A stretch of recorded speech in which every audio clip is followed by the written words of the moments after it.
Assembly ఎన్నికల్లో ఓడిపోయిన తర్వాత బీఆర్ఎస్ పార్టీ అన్ని బిగ్ షాకులే తగులుతున్నాయి. ఇప్పటికే లిక్కర్ స్కామ్ కేసులో కవిత అరెస్టు కావడం బీఆర్ఎస్ పార్టీకి కోలుకోలేని దెబ్బని చెప్పవచ్చు.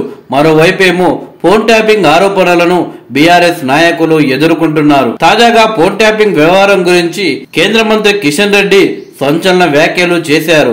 ఫోన్ ట్యాపింగ్ కేసు అంత ఆషామాషి కేసు కాదని, ఇది చేసిన బీఆర్ఎస్ పార్టీ గుర్తింపును రద్దు చేయాలి అని ఎన్నికల కమిషన్ను కోరుతామని, ఆ పార్టీ గుర్తింపుపై ఎన్నికల కమిషన్ సైతం పునరాలోచన చేయాలి అని కేంద్ర మంత్రి కిషన్ రెడ్డి డిమాండ్ చేశారు. ఫోన్ ట్యాపింగ్ వ్యవహారాన్ని ఎన్నికల కమిషన్ సుమోటోగా తీసుకొని కఠినంగా వ్యవహరించాలని ఆయన కోరారు.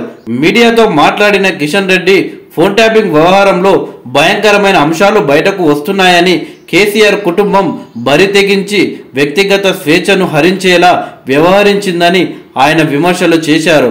ఫోన్ ట్యాపింగ్ వ్యవహారంలో పోలీసు ఉన్నతాధికారుల తీరు విచారణలో బయటపడుతుందన్నారు. 2019 పార్లమెంటు ఎన్నికల్లో దుబ్బాక, హుజూరాబాద్, మునగోడు, జీహెచ్ఎంసీ ఎన్నికల్లో బీఆర్ఎస్ ప్రభుత్వం ఎన్నికల నిబంధనలకు వ్యతిరేకంగా వ్యవహరించిందని ఆరోపణలు చేశారు. ప్రతిపక్ష పార్టీ నేతల ఫోన్లను అక్రమంగా ట్యాప్ చేశారని కిషన్ రెడ్డి ఆరోపించారు.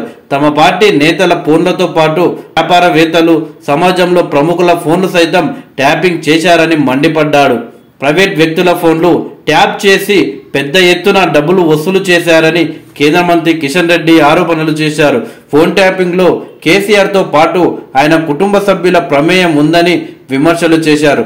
ఫోన్ ట్యాపింగ్ పై పరిణామాలు తీవ్రంగా ఉంటాయని కిషన్ రెడ్డి హెచ్చరించాడు. దేశ భద్రతకు విఘాతం కలుగుతుందనే అనుమానం ఉంటే హోంశాఖ కార్యదర్శి నుంచి ముందస్తు అనుమతితో ఫోన్ ట్యాపింగ్ చేయవచ్చని, కానీ ప్రైవేట్ లిమిటెడ్ కంపెనీగా తెలంగాణను కేసీఆర్ వాడుకొని ఇష్టారాజ్యంగా వ్యవహరించారని ధ్వజమెత్తారు.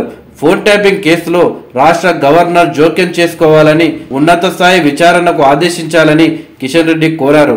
మాజీ ముఖ్యమంత్రి కేసీఆర్ పై ఎన్నికల కమిషన్ కూడా ఫిర్యాదు చేశానని కిషన్ రెడ్డి హెచ్చరించారు.